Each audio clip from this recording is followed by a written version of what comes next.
जय श्री राम भक्तों, आज की वीडियो में आपका स्वागत है।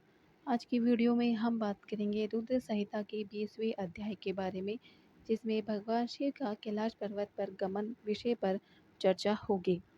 ब्रह्मा जी बोले कि हे नारद, कुबेर के कैलाश पर्वत पर तप करने से वहां पर भगवान शिव का शुभ आगमन हुआ। कुबेर को वर देने वाले विश्वेश्वर भगवान शिव जब निधिपति होने का वर देकर के अंत ध्यान हो गए, तब उनके मन में विचार आया कि मैं अपने रुद्र रूप में, जिसका जन्म ब्रह्मा जी के ललाट से हुआ है और जो संहारक है, कैलाश पर्वत पर निवास करूंगा।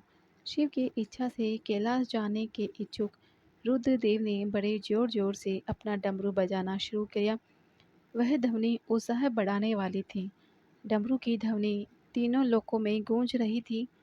उस ध्वनि में सुनने वालों को अपने पास आने का आग्रह था। उस डमरू ध्वनि को सुनकर के ब्रह्मा विष्णु आदि सभी देवता ऋषि मुनि वेद शास्त्रों को जानने वाले सिद्ध लोग बड़े उत्साहित होकर के कैलाश पर्वत पर पहुंचे। भगवान शिव के सारे पार्षद और गणपाल जहाँ भी थे वे कैलाश पर पहुंचे। साथ ही असंख्य गणों सहित अपनी लाखों करोड़ों भयावही भूत प्रेतों की सेना के साथ स्वयं शिवजी भी वहां पहुंचे। सभी गणपाल सहस्त्र भुजाओं से युक्त थे। उनके मस्तक पर जटाएं थीं। सभी चंद्रचूड़, नीलकंठ और त्रिलोचन थे। हार, कुंडल, केयूर तथा मुकुट से वे अलंकृत थे।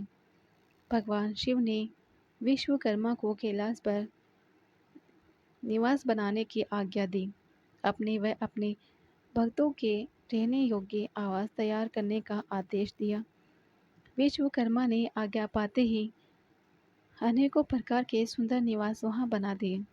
उत्तम मुहूर्त में उन्होंने वहां प्रवेश किया। इस मधुर बेला पर सभी देवताओं, ऋषि मुनियों और सिद्धों सहित ब्रह्मा और विष्णु जी ने शिवजी व उमा का अभिषेक किया। विभिन्न प्रकार से पूजा अर्चना और स्तुति की। प्रभु की आरती उतारी। उस समय आकाश में फूलों की वर्षा हुई। इस समय चारों ओर भगवान शिव तथा देवी उमा की जय जयकार हो रही थी।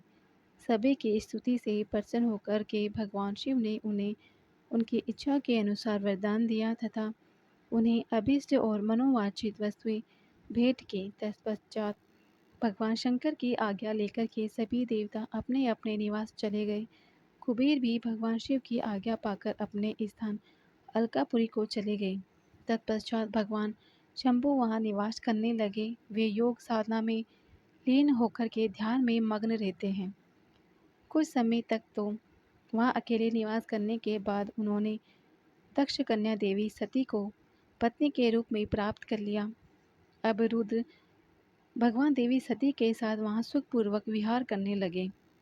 हे नारद, इस प्रकार मैंने तुम्हें भगवान शिव के रुद्र अवतार का वर्णन और कैलाश पर आगमन की उत्तम कथा सुनाई। तुम्हें शिवजी व कुबेर की मित्रता और भगवान शिव की विभिन्न लीलाओं के विषय में बताया। उनकी भक्ति तीनों लोकों को सुख प्रदान करने वाली और मनोवांछित फल को देने वाली है।